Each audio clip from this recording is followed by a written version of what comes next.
প্রায় 2 দশকেও নিজস্ব prosecution unit করতে পারেনি দুর্নীতি দমন কমিশন দুদক। এ সময় আইনজীবী ভাড়া করতে প্রায় 73 কোটি টাকা ব্যয় হয়েছে তাদের। আর নিজস্ব আইনজীবী না থাকায় বহু মামলাই হেরেছে দুদক। তাওহিদ সৌরভ জানাচ্ছেন বিস্তারিত। 2017 থেকে 2021 শেষ 5 বছরে দুর্নীতি সংশ্লিষ্ট প্রায় 90,000 অভিযোগ এসেছে দুদকে। তা থেকে অনুসন্ধানে নেওয়া হয়েছে প্রায় 5,267টি অভিযোগ।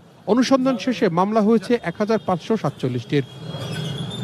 পরিসংখ্যান অনুযায়ী গত 5 বছরে 200-র নিচে কোনো বছরই মামলা করেনি দুদক। আর দুদক আইন 2004-এর 33 ধারা বলছে মামলা পরিচালনায় দুদকের নিজস্ব প্রসিকিউশন ইউনিটের কথা।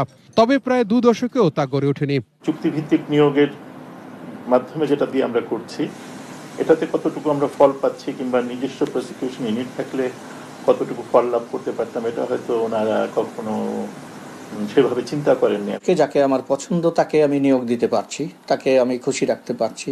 যাকে অপছন্দ তাকে তৎক্ষণাৎ বের করে দিতে পারছি কোনো রকম প্রসিডিংস ছাড়াই। অর্থাৎ হায়ার অ্যান্ড ফায়ারের একটা চমৎকার সুযোগ এখানে আছে। মামলার ফলাফলে নিম্ন আদালতে কিছুটা সফল হলেও উচ্চ আদালতের অধিকাংশ মামলায় হারছে দুদক।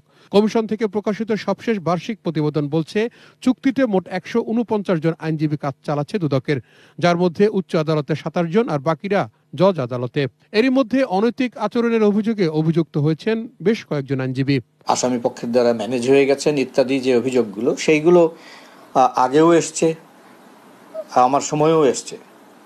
আমার সময়ে যাদের সম্পর্কে বেশি বেশি এসেছে তাদের অনেককেই আমি তাদের নিয়োগ বাতিল করতে পেরেছি। দুদক যদি মনে করে যে ওনাদের মামলার অনুপাতে কতজন প্রসিকিউশন জন্য দরকার লয়ার, তো সেটা দুদক প্রথমে অ্যাসেস করে কিন্তু এটা করতে পারে, যেটা আমার মনে হয় এই মুহূর্তে এরকম পর্যাপ্ত সংখ্যক লয়ারও নাই। আইনের সঙ্গে সঙ্গতি রেখেই আগামী দিনে চলবে এর কার্যক্রম, জানিয়েছেন দুদক কমিশনার ডক্টর মোজাম্মেল হক খান। আগামী দিনে হয়তো বা আমরা এরকম একটি প্রসিকিউশন ইউনিট আইনের যে স্পিড সেটার সাথে সঙ্গতি রেখে করতে পারি। একথা সত্যি যে সমস্ত আইনজীবীদের দক্ষতা যোগ্যতা সমান না, নানান ধরনের অভিযোগ থাকতেই পারে, সেগুলোও আমরা নজরদারি করি। আইনজীবীদের পেছনে দুদকের সর্বোচ্চ ব্যয় হচ্ছে 2020 সালে, যার অঙ্ক প্রায় 8 কোটি টাকা। তাওহিদ সৌরভ, এটিএন নিউজ, ঢাকা।